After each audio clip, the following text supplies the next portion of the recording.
My name is Dr. Harold Farber. I'm a pediatric pulmonologist at Texas Children's Hospital, and I also serve here as Associate Medical Director for Chronic Conditions at Texas Children's Health Plan. And I thank you so much for listening to the video today. Texas Children's Health Plan recently introduced to you our Asthma High-Risk Report.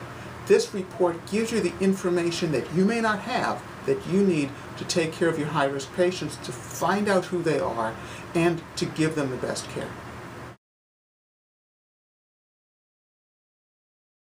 This is an important tool. The report allows you to, one, quickly determine who needs to come in for an office visit because they're having problems with their asthma control and perhaps haven't been following up with you like they should be. By prioritizing by risk score, it helps you find out which patients are the most important ones to start on first. A summary sheet then shows you which events put them at risk.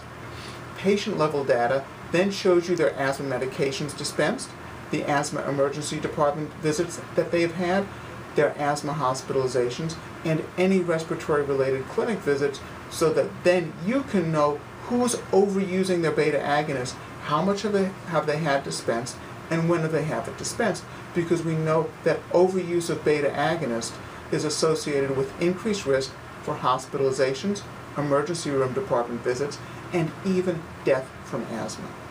We can find out about how much inhaled corticosteroid they're having dispensed, so that then when you see them you can address the issue of inhaled corticosteroid adherence. You can also then start to discuss adherence strategies, why you're forgetting, concerns about the medications, and address the role and importance of medications.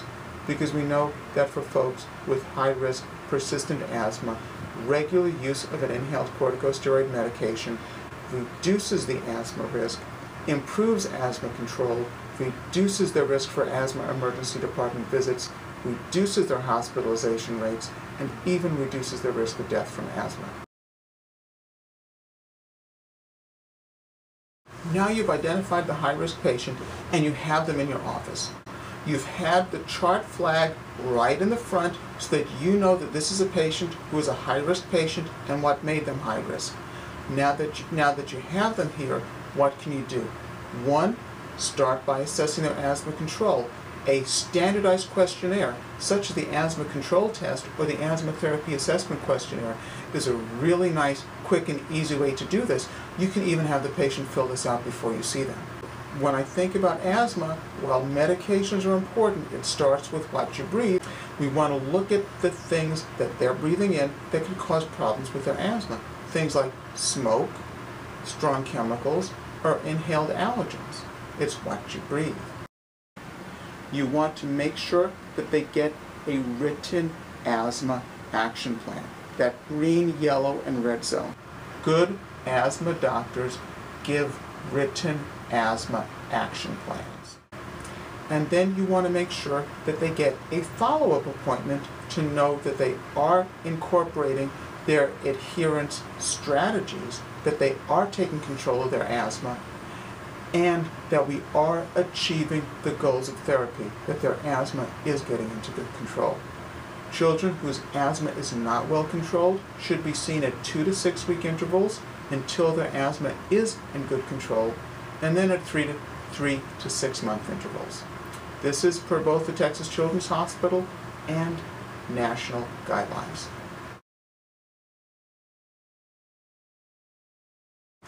Now, Texas Children's Health Plan has got very special resources for you, just for you, to help in managing your most difficult asthma patients. Because often the most challenging ones are the hardest ones to get into the office, are the hardest ones to get to do what it is they need to do. This special resource, our secret weapon, is the Texas Children's Health Plan Care Manager. They can work with your patient, mostly over the phone, though they can arrange for a home visit if needed, to help your patient learn the skills that they need to take control of their asthma, to become adherent to their medication routines, to find out about their asthma triggers and help them to control them, and even, if they need to arrange for a home visit. They work with you to help you get the best asthma care for your patient. A fax-back form lets you easily communicate with Texas Children's Health Plan who needs to be seen by care managers, and also what actions you've taken to help the patient get their asthma into good control. This makes it easy for you to get a patient the resources that they need. You can find your practice's Asthma High-Risk Report on Texas Children's Health Plan Provider Touchpoint under the File Transfer Agent tab. Texas Children's Health Plan updates the report on the 16th of each month. I realize that practices are busy, so we recommend that you look at your patient's high-risk report at least once a quarter. To learn more about the high-risk report, call Provider Relations and Care Coordination at the number on your screen. Texas Children's Health Plan is here to help you to move your patients from asthma crisis to asthma control.